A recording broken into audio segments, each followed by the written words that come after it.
말씀 같이 나누기를 원합니다. 오늘은 좀 본질이 무엇인가 라는 질문에서부터 출발했으면 좋겠습니다. 간혹이요, 모든 일들이 이 본질과 진짜 핵심과 그것에서 파생되어져 나온 여러 가지의 일들로 나누어지는 것 같아요.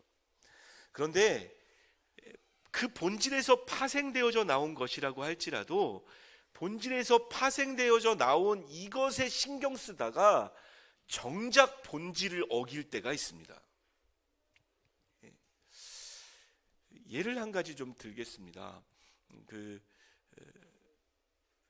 돌아가신 우리 한 목사님하고 굉장히 막역하셨던 박완식 목사님, 혹시 아시는 분들 여의도 교회 분들 계실 겁니다. 그 교회에서 제가 9년을 섬겼습니다. 전도사로 아버님처럼 섬기는 목사님이신데요. 그 교회에서 이제 굉장히 건강한 교회이기 때문에 시설을 돕는 그런 곳이 있었습니다. 쉽게 말하면 고아원, 옛날에는 고아원, 요즘 고아원이란 말 안 씁니다. 근데 그 당시에 고아원을 여기서 이렇게 섬겨줬었어요. 또 뭐 잠깐 섬긴 게 아니고 지금까지 섬기고 있으니까 10몇 년을 한 고아원과 이렇게 연계해서 이사계집이라는 집에서 이렇게 섬겨주는 곳이 있었습니다. 그러다 보니까 저도 이제 9년 동안 섬기면서 뭐 한두 번 방문한 게 아니라 뭐 1년에도 한 서너 번씩 방문하니까 나중에는 그 이제 원장 집사님하고도 굉장히 친해지고 이렇게 되어졌죠. 근데 어느 날 원장 집사님이 약간 한탄하면서 그런 얘기를 하더라고요. 이제 그 고아원에 와서 알만한 분들이 와서 부탁을 하는 겁니다. 뭘 부탁을 할 것 같으세요? 저희 때는 그런 게 없었거든요. 그런데 요즘 생겨난 학교에 진학에 필요한 제도가 한 가지 있습니다. 알고 계십니까? 봉사활동 확인서라고. 자녀를 키워보셨던 분들은 다 알 겁니다. 봉사활동 확인서. 너무 공부만 하고 잘하지 말라고, 그래도 사회에서 희생하는 것도 배우고 더불어 사는 법도 배우라고 하다 안 되니까 그것들 배우게 하려고 봉사활동을 일정 시간 해서 확인증을 받아서 가져가야 진하게 이렇게 할 수 있는 거예요. 그게 없으면 아예 불가능한 것 같아요, 제가 보니까. 그래서 굉장히 특히 이제 중학교 정도 되면 특히 이 청북 지역에도 난립니다. 이 봉사활동 할 때가 만만치가 않아서 그거 찾는데요. 교육하기 위해서 봉사활동 확인서라는 것을 만든 거죠. 교육이 본질이라면 봉사활동 확인서는 이 가지에서 나온 어떤 것일 거예요. 그런데 그 부모님들이 와서 어떤 청탁을 할까요? 어떤 이야기를 하는 것 같습니까? 우리 자녀 확인서를 좀 띄워줬으면 좋겠습니다. 잠깐 얼굴 들려서 얼굴만 슬쩍 내밀고 가는데 1시간 하는데 12시간을 끊어주십시오. 이런 부탁을 하는 겁니다. 제가 직접 들은 얘기입니다. 과장된 얘기가 아니에요. 한두 건이 아니랍니다. 한두 건이. 그런 청탁을 하시는 분이. 공인된 기관이니까. 안성에 와서 사역할 때 평안미랄이라는 평택 안성 미랄 공동체라는 장애인 공동체가 있습니다. 그분과도 계속 지금도 안성 함께하는 교회, 저희 모교에 되는 안성 함께하는 교회도 계속 진행하고 있어요. 거기 있는 목사님도 똑같은 얘기를 하세요. 거기 있는 간사님들도 똑같은 얘기를 하십니다. 알만한 분들이 오셔서 봉사활동 점수를 좀 줄 수 있냐고. 1시간, 2시간 해놓고 뭐 몇 시간. 심지어는 얼굴도 안 내밀면서 봉사활동 좀 확인서를 달라고. 어떤 분이 그러한 그러한 작태를 보고 이렇게 평가를 내리셨습니다. 교육의 이름으로 가장 비교육적인 일을 행하고 있는 거예요. 교육이라는 이름으로, 교육이 본질이잖아요. 아이들 잘 가르치는 게 본질이잖아요. 그런데 부모님들이 나서서 가장 비교육적인 거짓, 사기, 위선, 애들한테 먼저 가르치고 있는 거죠. 부모님들이 나서서. 아주 그 본질과 전혀 상관없는 그 일을, 여러분 한번 찾아보세요. 생각보다 우리의 삶 속에 어느새 본질이 아닌 거기서 파생되어진 것에 신경 쓰다가 그 본질과는 전혀 관계없는 일을 하고 있는 일들이 굉장히 많습니다. 정치는 어떻습니까?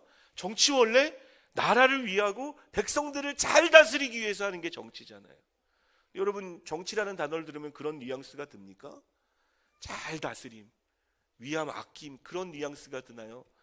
아니면 오히려 나라를 망치는데 제일 앞장서서 나라를 망치고 있는 사람들처럼 여겨지진 않습니까? 어느새 파생되어진 것에 신경 쓰다가 본질을 놓쳐버린, 성경은요 하나님의 말씀에 집중하고 있던 그 당시에 100점짜리 성도들에 대해서 이야기합니다. 누굽니까? 말씀을 제일 먼저 보고 말씀을 기록하던 서기관, 예배의 제일 앞장 자리에 서서 성도들을 하나님께로 이끌던 레위 족속과 제사장들, 그 당시에 율법을 가르쳤던 율법 선생님이라고 얘기하는 바리새인들,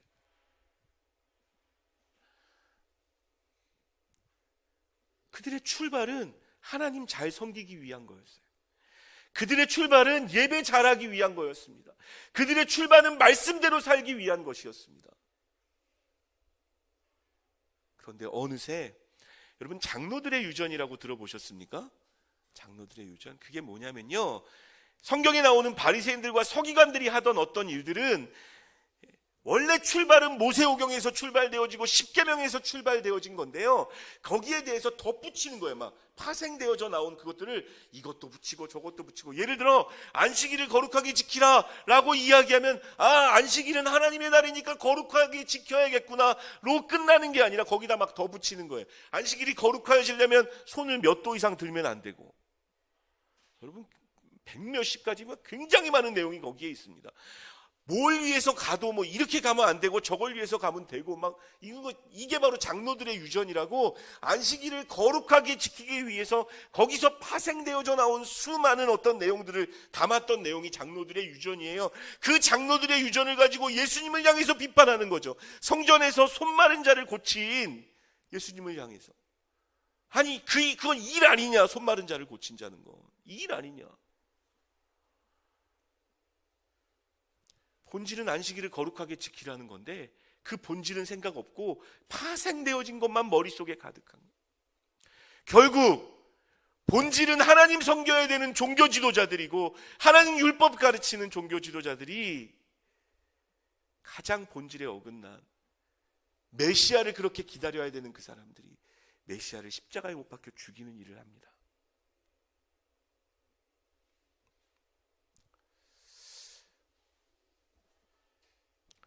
잘 생각해 보세요. 혹시 우리는 그렇지 않은가? 여러분, 결혼의 본질이 뭘까요? 결혼의 본질 뭐라고 생각하십니까? 기억나십니까? 아주 오래돼서 기억이 잘 안 나시나요? 걸어 들어가면 주례 선생님이 이야기하죠. 예전에는 많이 썼는데 요즘은 안 쓰는 검은 무리가 팥뿌리가 될 때까지. 요즘도 동일하게 쓰는 단어가 있습니다. 기쁠 때나 슬플 때나 즐거울 때나 어려울 때나 항상 사랑하며 아껴주고 함께 하시겠습니까? 대부분 이 여자분들은 다소곳하게, 남자분들은 씩씩하게 예 하고 대답합니다. 여러분, 그게 결혼의 본질이잖아요. 근데 살다 보니 어떻게 그것만 있어요? 살다 보면 돈도 벌어야 되고 밥도 먹어야 되고 자녀들도 양육해야 되고, 본질은 기쁠 때나 슬플 때나 함께하는 게 본질인데 살다 보니까 이 파생되어진 거에 신경 쓰다가 서로에게 상처를 내고,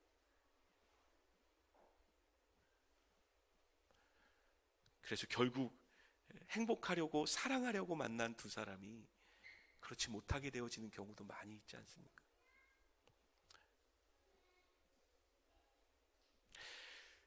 교회의 본질은 뭘까요? 여러분, 예수 믿는 분들이십니까? 예수 믿는 분들이시면 아멘.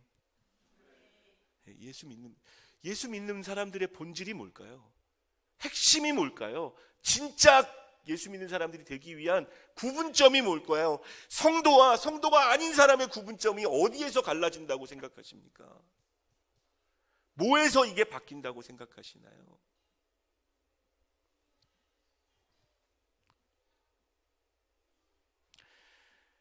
오늘 본문 말씀 13절 말씀 다시 한번 읽겠습니다. 13절 읽습니다. 시작. 예수께서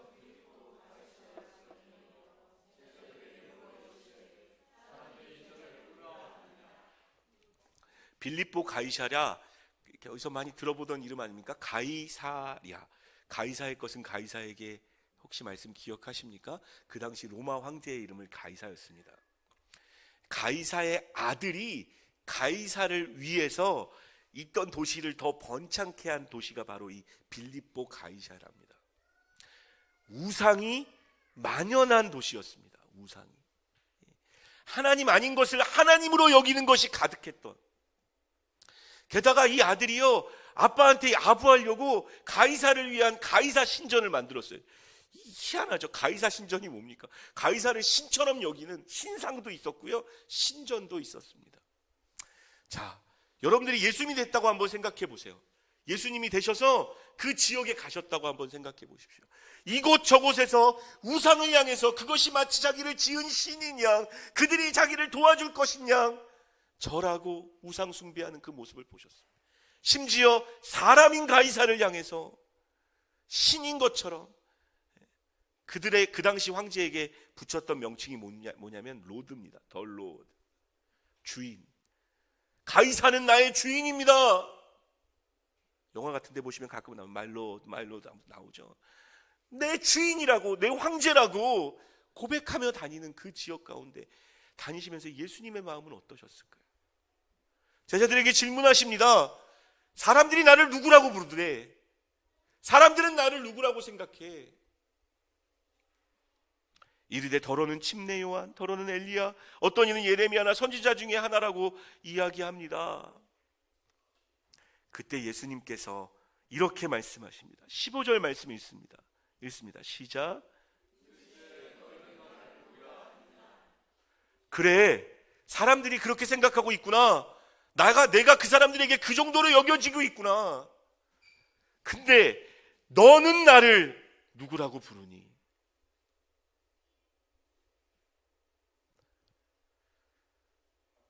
너에게 나는 어떤 존재니? 너에게 나는 어떤 의미니? 너희는 나를 누구라고 부르니? 이 악하고 죄 많은 세대에 성도로 부르심 받은 여러분들과 함께 예배하고 있습니다. 예수님이 오늘 이곳에 오셔서 여러분들에게 질문하실 것 같아요. 너한테 나는 누구니? 너희는 나를 누구라 하느냐? 예수님이 여러분들에게 어떤 분이세요? 누구세요?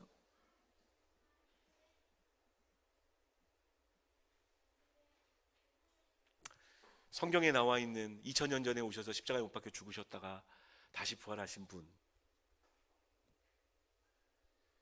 어렸을 때부터 귀에 못이 박히게 기도 끝날 때마다 불렀던 이름, 아직 잘 모르겠지만 교회 다니는 사람이 신처럼 여기는 분, 나는 아직 못 만났지만 기타 등등. 여러분들에게 예수님은 누구세요?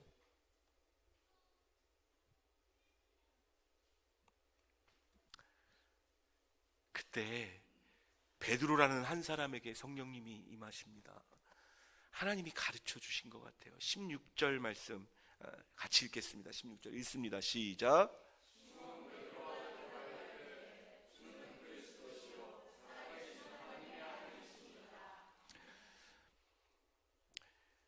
주는 그리스도시요 살아계신 하나님의 아들이십니다. 여기서 주는 더 로드를 향하긴 하지만 그 당시에 굉장히 일반적인 2인칭 대명사였습니다. 중요한 건 그리스도예요. 그리스도. 여러분, 그리스도의 뜻이 뭔지 아시나요? 그리스도의 뜻? 이게 가끔 기독교가 앞에 그 기독이라는 게 뭘 의미하는지 아십니까? 기도하는 종교라 그래서 기독교라고 부르는 건 줄 아세요? 아닙니다. 기독이 한자로요, 그리스도를 말하는 겁니다. 그리스도. 그래서 그리스도교가 기독교입니다. 그리스도라고 이야기할 때는, 자, 따라합시다. 기름 부음 받은 자. 기름 부음을 받은 자가 바로 그리스도라는 뜻이에요. 누구에게 기름을 부었느냐? 세 종류의 직업에 있는 사람들에게 기름을 부었습니다. 선지자. 그 당시에 하나님의 말씀을 대언하고 그들이 가야 할 길을 알려주고 인도해 주던 주님의 말씀의 대언자였던 선지자들에게 기름을 부었습니다. 또 어떤 부류의 사람에게 기름을 부었습니까? 기억나십니까? 다윗에게 기름 부었던 거, 사울에게 기름 부었던 거, 왕에게 기름을 붓습니다. 왕에게. 그리고 초기에 이 기름 붓는 사건이 나오기 시작한 건 아론에게 기름을 붓기 시작한 것부터입니다. 선지자, 왕, 그리고 제사장에게 기름을 부었습니다. 주는 그리스도십니다. 기름 부음 받은 자이십니다. 선지자요, 제사장이요, 왕이십니다라는 고백이 담겨져 있는.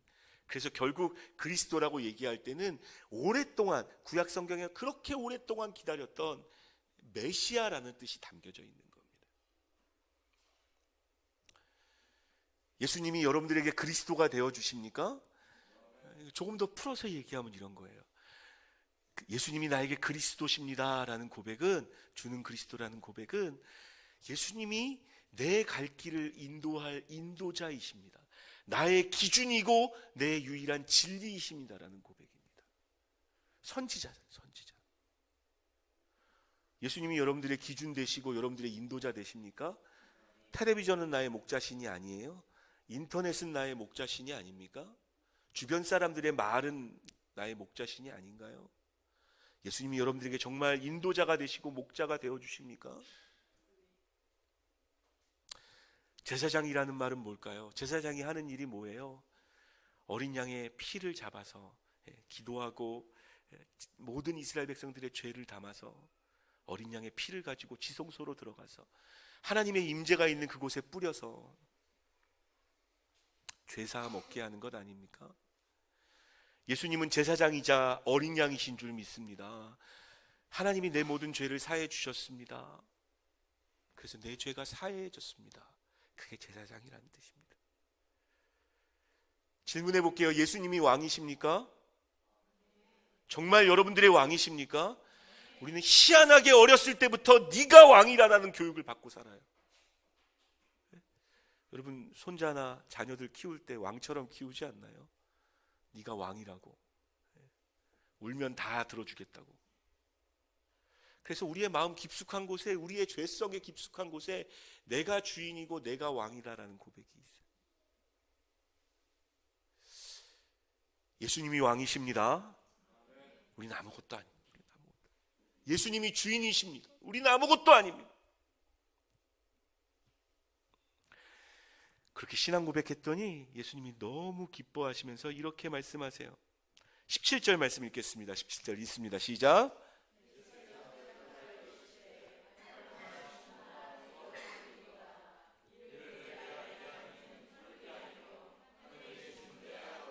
시몬아, 너 정말 복 있다. 어떻게 이 사실을 알았니? 이 중요한 사실을 알았니? 네가 아니고 하늘의 아버지가 너에게 가르쳐 주신 것이다. 18절 말씀 읽습니다. 18절 읽습니다. 시작.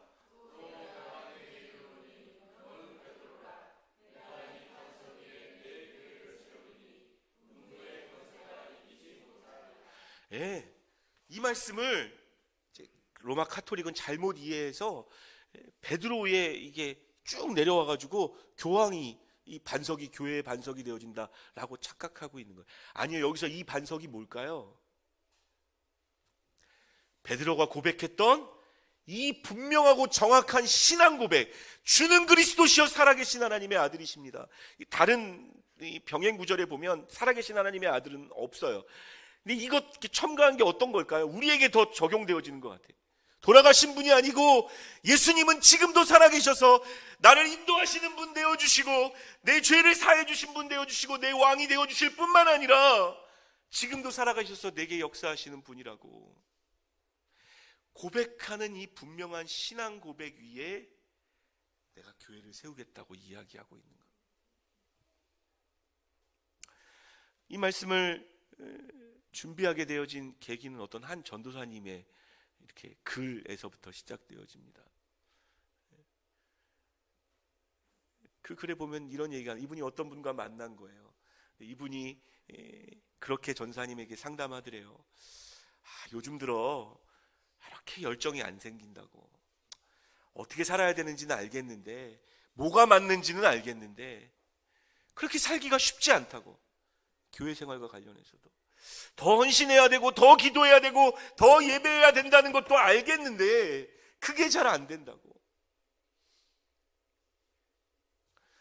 상담이 계속 이어졌대요. 그분의 입에서 이런 얘기가 나오더랍니다. 사실 내가 정말 예수님을 믿는지 잘 모르겠다고. 정말 믿고 있는 게 맞는지. 그 다음 이 전사님이 쓰신 글의 내용이 굉장히 공감이 됐어요. 생각보다 굉장히 많은 사람이 이 부류에 속합니다 라고 썼더라고요. 모르는 거 아니에요. 알기도 했고 성경 공부도 했어요. 그런데 굉장히 장황하게 이야기했는데 오늘 할 게 많아서 제가 딱 그 얘기를 하진 못하고, 그분이 내린 결론 중에 하나가 이겁니다. 가장 중요한 본질 외에 너무 많은 말을 들었다고.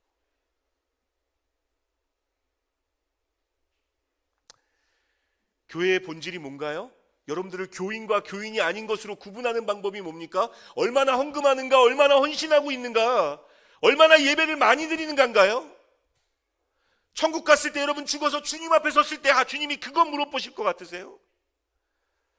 다른 거 다 없어도 베드로와 같은 주는 그리스도시요, 예수는 나의 그리스도시요, 구세주시요, 주인이시요, 왕이었습니다 라고 말한다면 주님 여러분 안아주실 거예요. 수고했다고. 다른 것 다 했어도 이 분명하고 명확한 신앙 고백이 없는 사람들에게는 커트하실 겁니다. 그래, 네가 정말 많은 걸 했지만 너는 이 신앙 고백이 없었다, 네 삶에.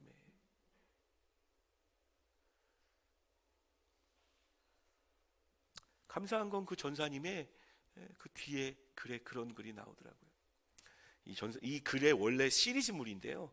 이 글의 시리즈가 뭐냐면, 이 전사님이 감리교 출신이에요. 그래서 감리교에서 오랫동안 있었고 장로교회에서 오랫동안 또 사역을 한 겁니다. 그리고 지금 침례교 전사님으로 계신 거죠.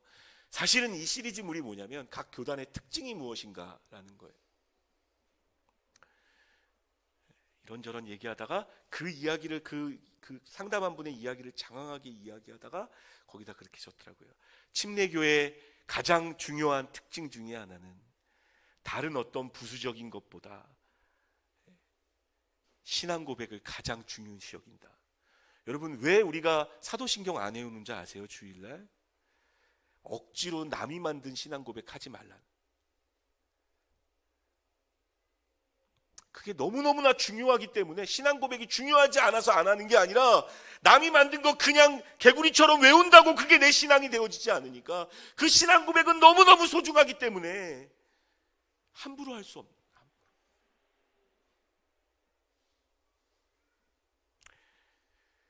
침례를 줍니다. 여러분 다 침례 받으셨죠? 머리에 물을 바르는 세례가 아니라 물속에 들어갔다 나오는 침례를 받습니다.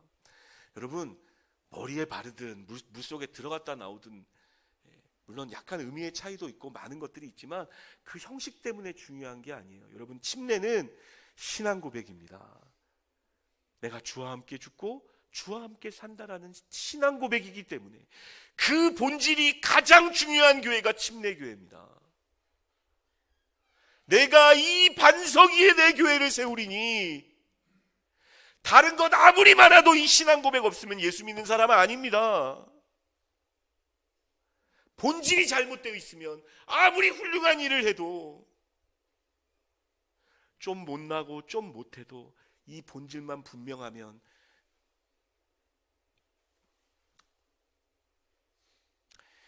말씀을 많이 준비했는데 다 할 수는 없을 것 같고요. 근데 제가 몇 마디 말하는 것보다 얼마 전 감사하게도 저희 교회에 침례식이 있었습니다. 그래서 네 분이 침례를 받으셨습니다. 우리 침례 예식과 관련된 걸 제가 좀 편집을 했는데 한 10분 정도 걸립니다. 근데 이렇게 하고 전문가가 촬영한 게 아니잖아요. 그러다 보니까 게다가 또 이제 그 침례탕을 빌린 곳에 막 가습기를 틀어놔가지고 막 소음도 많고 해서 여러분들이 좀 주의해서 듣지 않으면 잘 못 들으실 수 있습니다. 그래서 잘 주의해서 보시고 같이 나누었으면 좋겠습니다. 같이 보시죠.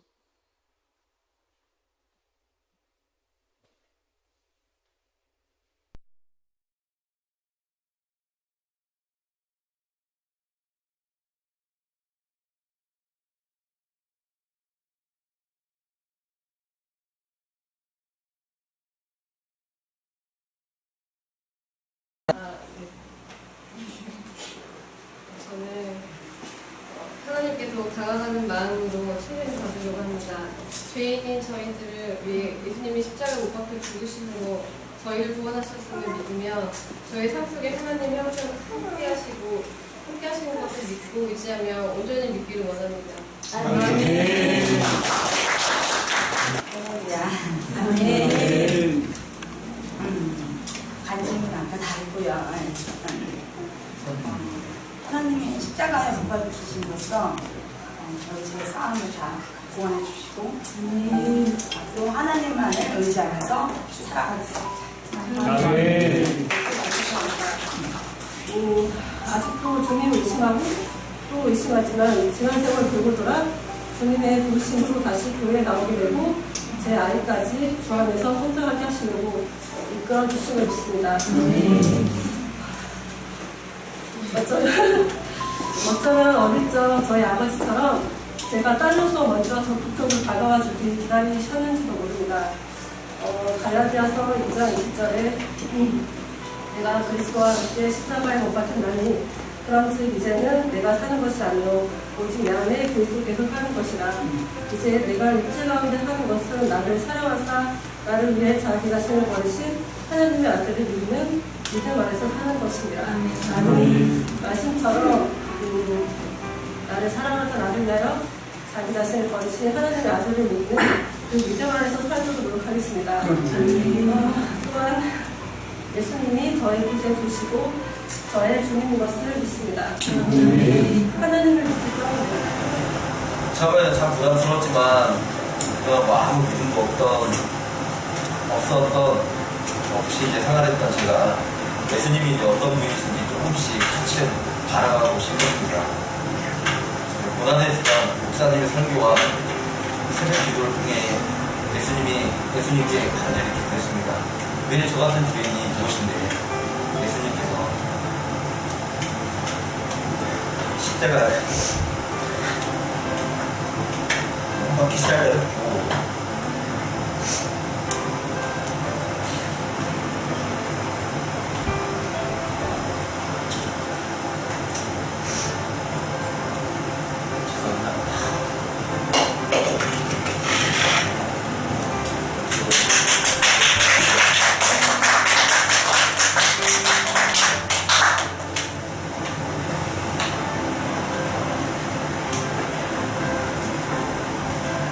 보혈로 저희의 죄를 정죄하려 하십니까? 기도했습니다. 8장 26절에서 28절 보시면 듣는 자들아 우려내 누가 구원을 얻을 수 있나이까? 대신에 어느 사람이 할 수 없는 것을 하나님은 하실 수 있느니라. 저희는 아무것도 할 수 없습니다. 오늘 이후로 하나님께 제 몸을 맡기겠습니다. 예수님의 말씀처럼 구원받을 수 없는 저는, 아무것도 할 수 없는 저는 구원받았음을 증명합니다. 제 삶은 제가 주인이 아닌 예수님이 저의 주인임을 깨닫습니다. 이번 침례를 통해 저희의 묵은 죄를 씻어버리고 새로운 삶을 살도록 하겠습니다. 죄밖에 모르는 죄인을 지옥에 갈 수밖에 없는 죄인을 구원해주시는 예수님을 감사합니다. 기도 회개한 삶을 경험하게 되고 알게 되어지는 것은 신기해요. 현장에도 처음에 나와서 원래 교회 살 때는 그냥 덤덤하게 잘했어요. 믿음의 고백하라니까 믿음 고백하면서 가슴 떨리는 걸 느끼고 정말 심지어 그 철의 사나이 성공석 형제도 그 떨림에서부터 저는 시작되어진다고 생각합니다. 하나님이 그 마음의 그 묘한 떨림, 다 말할 수 없는, 이게 뭐지 이게? 다 말할 수 없는 그 올라오는 그 떨림. 예수님도 침례 받으실 때 성령님께서 그들과 함께 하셨어요. 아무것도 아닌 것 같지만 아무것도 아닌 게 아닙니다. 그냥 넘어갈 수 있는 것 같지만 그냥 넘어갈 수 있는 게 아닙니다. 하나님께서 지금 이 자리에 여러분과 함께하고 계시고 2000년 전에 십자가에 못 박혀 죽으셨던 그 예수님 지금 여러분들의 주님 되셔서 그래 너 나와 함께 죽고 나와 함께 살면 내가 너와 함께하리라고 말씀하고 계신 거예요. 여러분들은 죄인된 여러분을 위하여 십자가에 못 박혀 죽으셨던 그 죽으심이 여러분들의 죄 때문이구나. 그분의 부활하심도 여러분들을 의롭게 하시기 위해서 부활하신 것임을 믿으십니까? 그 예수님을 마음 가운데 주인으로 모시고 주님 뜻대로 살기 위해서 말씀 배우고 주님 기뻐하시는 모습으로 살아가시기로 작정하십니까? 마지막 한 가지만 더.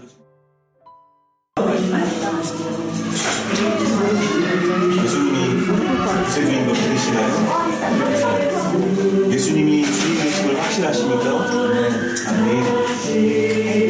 나 정진모는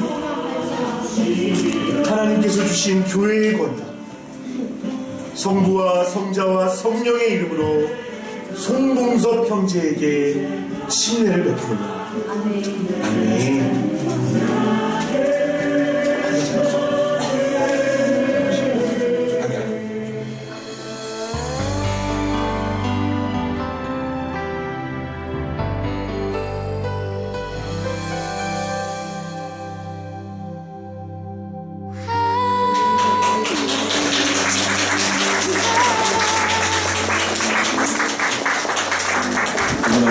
예수님이 양주장님을 위해서 십자가에 못 박혀 죽으셨습니까?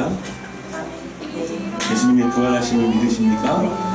예수님이 양현주장님의 주인 되십니까? 나 정진모는 예수 믿는 양현주 자매 성부와 성자와 성령의 이름으로 침례를 베풉니다.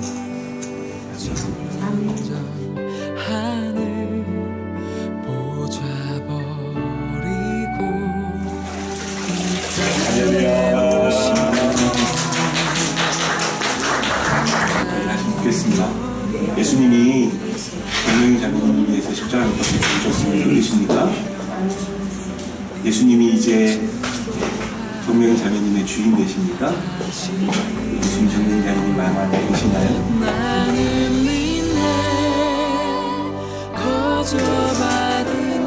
나 정진모는 예수 믿는 정명의 자매 성부와 성자와 성령의 이름으로 침례를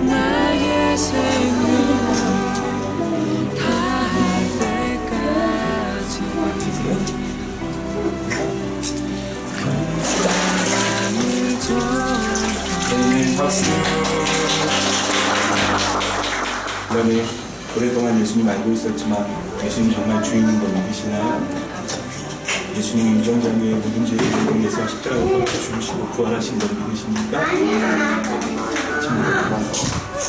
나 정진모는 성부와 성자와 성령의 이름으로 예수 믿는 한유정 자매에게 침례를 베풉니다. 아멘.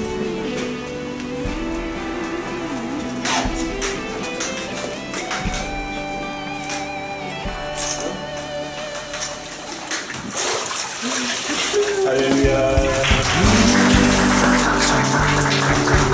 하늘 보좌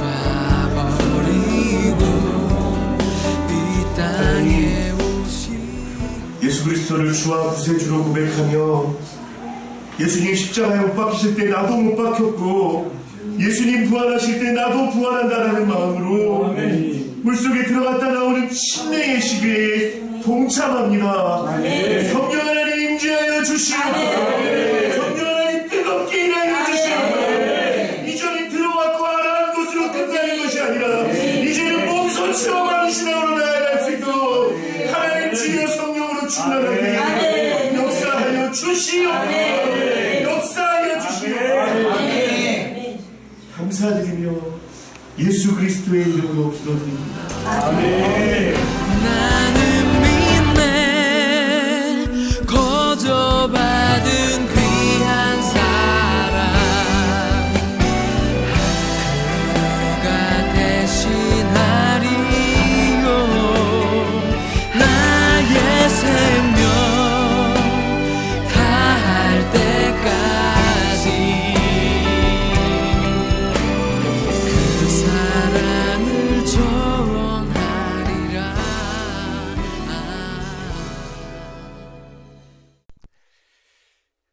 결혼하고 오래 지나면 금혼식이라는 것을 합니다.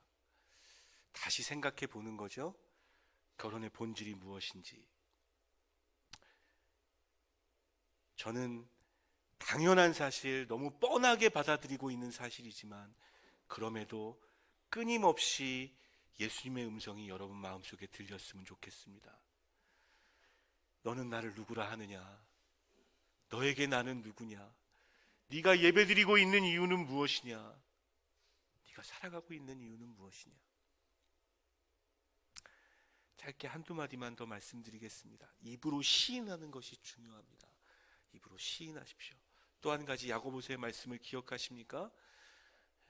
행동으로 그 믿음을 보이시는, 분명하고 명백하게 그 먼 곳에서 비 맞아가며 일면식도 없는 이곳까지 내려오신 여러분들이 내가 예수님을 사랑함을, 내가 그분을 주로 섬기고 있음을 고백하는 분들이라고 생각되어집니다. 우리의 삶 속에 드러내고 나타날 수 있기를 주님의 이름으로 축원합니다. 기도하겠습니다.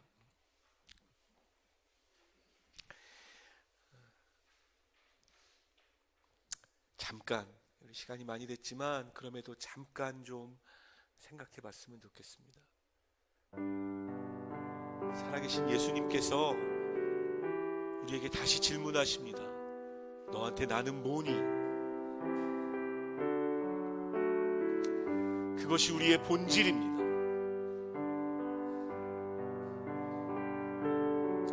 온 마음으로 다시 생각하면서 예수님 나의 주님이시고, 여러분 구원의 감격을 느꼈던 적이 언제입니까? 그것 때문에 가슴 떨렸던 적이 언제입니까? 예수님 나의 주인이시오 구세주십니다. 날 위해서 십자가에 못 박혀 죽으셨던 것 감사드립니다라고 예수님 앞에 여러분들의 고백으로 올려드릴 수 있었으면 좋겠습니다. 같이 기도합니다.